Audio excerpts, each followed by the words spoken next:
After ng isang buwang breakup, nagparamdam na ulit si Kir Sukwan.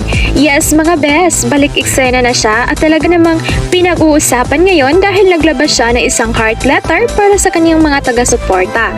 Ayon kay Kir, naging maayos daw ang naging pahinga niya. Ginamit niya raw ito para mag-recharge, ayusin ang sarili at magbalik na mas buo ang loob at mas klaro ang direksyon. At syempre, hindi niya kinalimutan pasalamatan ang Karik Style sa kanyang paghihintay at patuloy na suporta. Sabi niya, sobrang laki raw ng naitulong ng pagmamahal ng fans para mas maging matatag siya habang nagpapahinga. At eto pa mga katseka, may 17 participants daw ngayon sa platform na New Weavers. Ibig sabihin, tuloy-tuloy ang labanan at mas umiinit ang mga ganap. Kaya abangan natin ang mga susunod na araw dahil siguradong may mga bagong pasabog sa pagbabalik ni Kir Sukwan. Mga best, primetime queen Roselyn Rivera is back matapos ang kanyang viral na Price Tag Dance Challenge na talaga namang umabot sa iba't ibang feeds. May bago na naman siyang pasabog sa TikTok.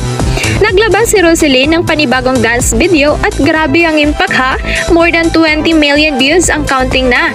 Kitang-kita pa rin yung signature Roselyn aura. Effortless pero lakas ng dating. Simpleng galaw pero may sariling branding. Kaya hindi pa nakakapagtaka kung bakit nagbabiral agad.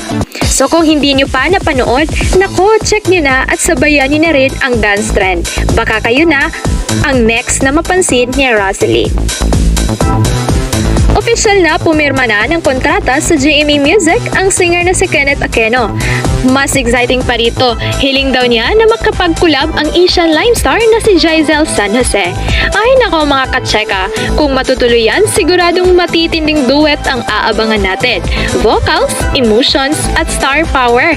Wow, kompleto! Kasabay din ito ang pagbabalik ng Altage Record, kaya mas mukhang magiging active ang music essence natin at mas maraming bagong release ang paparating. Kaya mga ka-music lovers, abangan na natin ang next project ni Kenneth Aquino.